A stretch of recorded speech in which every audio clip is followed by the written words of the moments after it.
Hello, welcome back to the reading of the poem of the Man God, written by Maria Valtorta, Volume 3.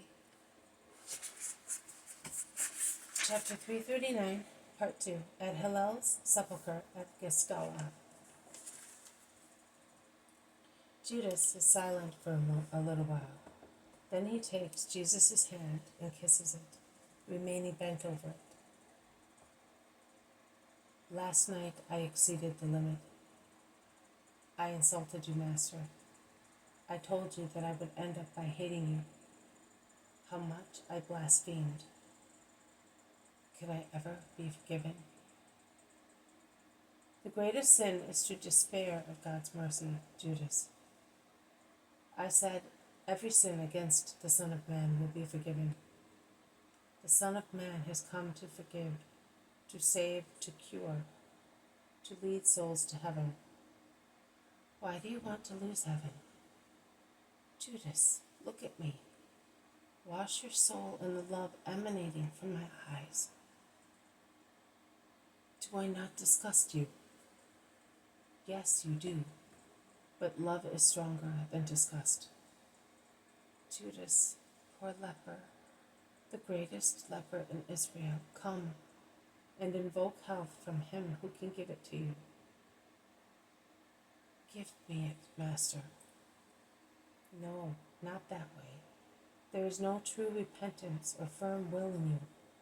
There is only a faint effort of surviving love for me and for your past vocation. There is a hint of repentance, but it is entirely human. That is not entirely bad. Nay, it is the first step towards good. Cultivate it, increase it, graft it into the supernatural. Change it into real love for me. Make it a real return to what you were when you came to me.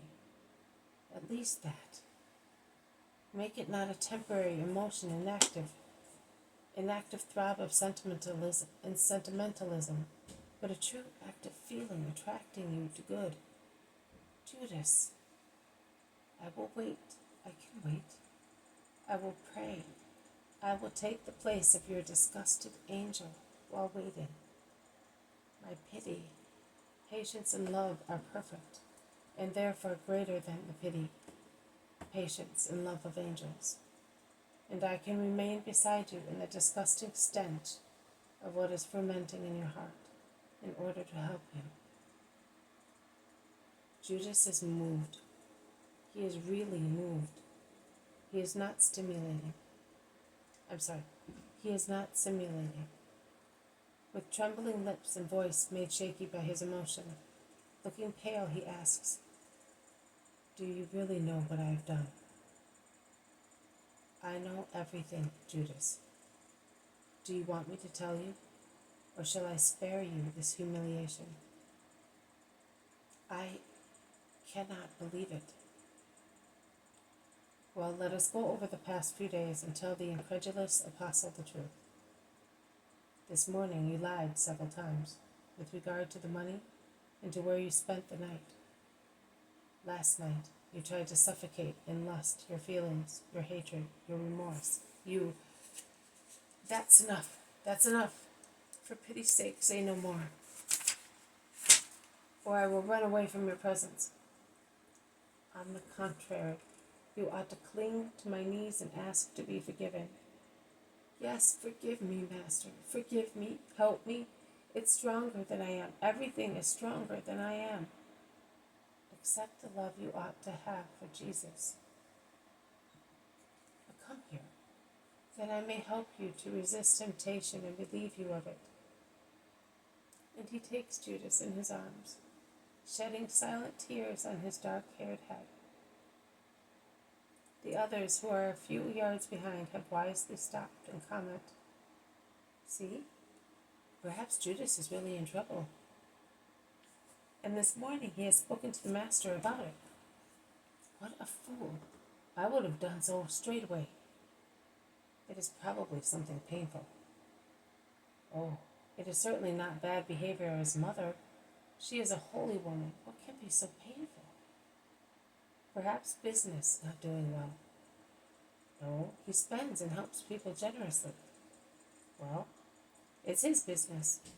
The important thing is that he is in agreement with the master, and that seems to be the case. They have been talking for some time and peacefully. They are now embracing each other. Very well. Yes, because he is very capable and has many acquaintances. It is a good thing that he is of good will and in agreement with us, and above all, with the Master. Jesus at Hebron said that the tombs of the just are places where miracles are worked, or something like that. There are many of them here. Perhaps those of Maron worked a miracle for Judas's perturbation. Oh, if so, he will become entirely holy now at Hillel's sepulchre. Is it not at Giscala? Yes, Bartholomew. And yet last year we did not come this way. No wonder. We came from the other side. Jesus turns round and calls them. They run towards him joyfully.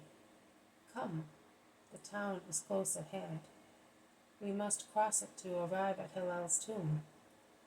Let us proceed in one group, says Jesus without any further information, while the 11 apostles cast inquisitive side glances at him and Judas.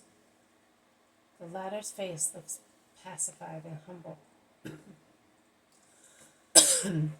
And Jesus's is certainly not radiant. He is solemn, but grave.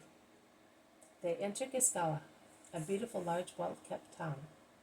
There must be a flourishing rabbinical center, because I see many groups of doctors with disciples listening to their lessons. The apostles, passing through, and the master especially, draw the attention of many people, and a great deal of them follow the group. Some sneer, some call Judas of Caria, but he is walking beside the master and does not even turn round. They go out of town towards the house in the neighborhood of which is Hillel's sepulchre. How imprudent of you! He is imprudent and impudent. He is provoking us, desecrator. Tell him, Uziel. I will not be contaminated, Saul. You are only a pupil. You can tell him. No. Let us tell Judas. Call him. This has been a reading from the poem of the Man God, written by Maria Valtorta, Volume 3. Chapter 339, Part 2, at Hillel's Sepulchre at Giscala. Thank you for listening. I will see you tomorrow. May God bless you, and may peace be with you.